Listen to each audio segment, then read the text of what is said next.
پر خپل دین باندې پر خپل اسلام باندې همیشه مستقیم پاتې ځان مړ کېدل به تا ته اسانه وي غاړې پرې کېدل به درته اسانه وي خو د خپلې مستقیمې لارې اوښتل به تا ته اسانه نه وي دې ته هم صبر وایي بعض علماو د صبر معنی دغه لیکلې چې همیشه په خپل حق لار باندې پر خپل حق دین باندې پر خپل حق مذهب باندې مستقیم پاتې کېدل او هغه په هیڅ صورت کې نه پرېښول او د هغه پرېښودل دته ګران وي د ځان مړ کول او د غاړې پرې کېدل دته اسانه وي دغه هم د صبر یو نتیجه ده دغه هم د تحمل او د صبر او د برداشت یو قسم ده په دې الله جل جلاله بنده ته ډېر اجر ورکوي زموږ موجوده عصر کې چې کوم شی زما استاد د مزاج مخالف و ولو که د دین حکم یې بیا موږ نه کوو که د وخت د پیشن یا د وخت د یو تهذیب څخه د دین یا د اسلام د یو رکن مخالفت رالی دی هغه پرېږدي هغه د وخت پیشن نه پرېږدي دا د اصلي مسلمان علامه نه ده حق مسلمان اصلي مسلمان هغه دی چې هغه پر خپل دین باندې پر خپل اسلام باندې دومره مضبوط وي دومره ولاړ وي چې دا خپل ځان پرې کول بند پر بند باندې دته اسانه وي خو د خپل دین اوښتل دته ډېر سخت ګران هغه نه قبلوي چې جای چې دا د رواج په مقابله کې راځي چې جای چې دا د پیشن په مقابله کې راځي یا د بل شي په یوازې کې مقابله کې راځي بیا خو بیخي نه برد لهذا خپل د دین سره مینه وساتئ خپل دین وڅېړئ مطالعه کړئ په خپل دین کې پوهه لاسته راوړئ ځان پوه کړه که نه د دې قربانۍ وڅاره لهذا دا د صبر یو علامه ده چې پر خپل دین باندې مستقیم پاتې کېدل هغه کسان چې هغه بې صبر دي بې تحمله برداشت نه لري او همیشه مستقل مسیر نه لري کله یوې خواته کله بلې خواته دا کامیاب خلک نه دي کنه دا به آخر خپل انجام خرابوي تاسو وګورئ سیرت وګورئ نبی کریم صلی الله علیه وسلم په مقابله کې کفار کمی مرحله او کمی حربي استعمال اوله حربه د تسخير و په نبی علیه الصلاه والسلام سره رقم مذاق کوي مسخري کله به په جادوګر ورته ویلي کله به په کاهن ورته ویلي کله به په چیش ورته ویلي رقم لقبونه ورکول نبی علیه الصلاه والسلام پر خپل مستقل مسیر باندې روان هغوی د دې په دغه تسخیر او په دغه رقم په صندوق کې را نغلي باقي نور باندې کوي اخر دا کسان ستړي شول روخ بدل کړي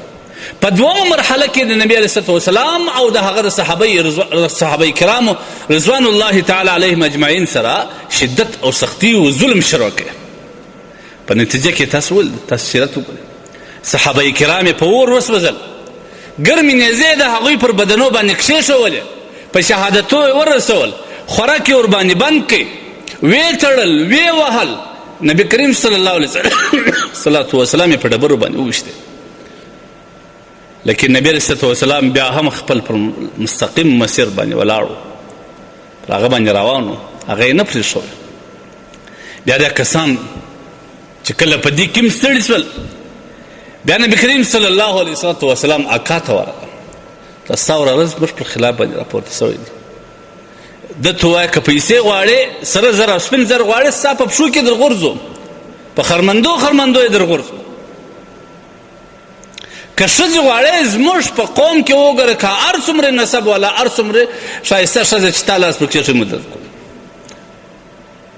او که حکمراني غواړې حکمراني دې مبارک شي زر زمین دا ټول ورته که زر غواړې که زن ښځه غواړې او که زمین دغه دی چې طاقت و قوت و حکمرانی که غواړې دا درکوو تاته نبی کریم صلی الله علیه وسلم څه ورته وایي خپل اکا ته کاکا جانه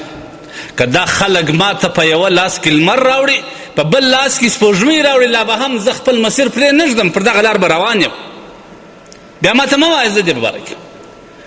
حلاو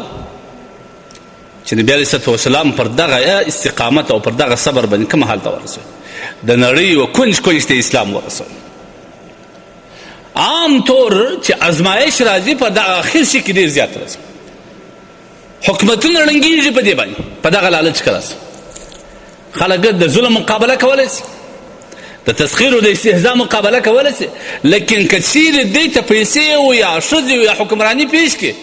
دا د امتحان دور دی. په دې کې باید سړی ډېر محتاط اوسي.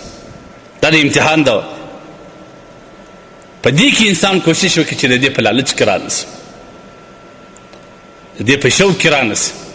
بیا به خپل مستقل مسیر هغه د چې زحمتونه او خواري ورباندې کښلي دا به د ده رسول شي. لہذا د مسلمان دپاره هم خپل دین، خپل لار، خپل مذهب، خپل تګلاره دا په هېڅ معنا باندې باید پاتې نه شي او نه یې پرېږدي. که په ده باندې استهزا کوي، په آخر د زمانه کې نبي علیه الصلاة والسلام وایي دا دین به داسې اجنبي شي چې یو څوک ښیي دا خلکو ته به ناولاده ښکاري او دا خلک به پر هغه باندې ملنډې وي، پسخند وي. اوس دا وخت موږ راغلي که په معاشره کې انسانان ټول دا اوس ځان ته چې پیشینی وایي یا ماډرن ځان ته وایي ژیړ او بریتونه خریلي، په دې ځوانانو کې که یو کس هغه پر سنتو باندې ځان برابر کړي دا ټول استهزا په وایي، پسخند په وایي. لیکن په دغه باوجود دی پر دغه سنت باندې مستقیم پاتې کېدل د صبر دی او پر دې باندې الله هغه اجرونه ورکړي کوم چې په قرآن کې بیان شوي. یا په خارج مملکتو کې زموږ کسان تللي مسلمانان که دا ورسې دی خپل لار ورسره واړئ، د خپل اسلام او د خپل نبي چې کوم تګلاره د کوم سنت دی هغه ټول ورته پرېږدي، دا سړی ناکامه.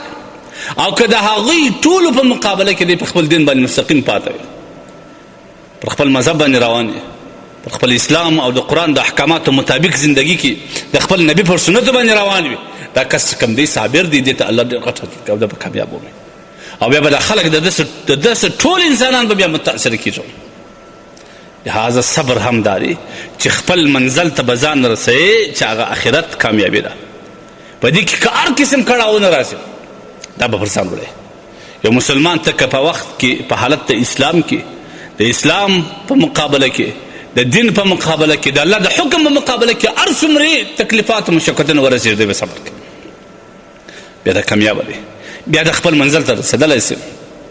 بیا دا خپل کم مسیر دی هغه در پای رسولی شي. او د دې په مقابل کې بیا الله جل جلاله دته اعزاز هم کوي. او که چې د وخت د حالات سره موږ راوړو لکه درخت داري اواز سره پر هغه خوا باندې وښور، بیا فکر نه کوم چې موږ کامیاب شو. اوس موږ موجوده دا حال ته راغلي چې موږ په خپل دین یا د دین په احکاماتو باندې شرمېږو. بعض کسان چې د خارج ته ولاړ شي د لمانځه ځای نه په لمانځه باندې شرمېږي چې پر یو دوکان یا پر یو ځای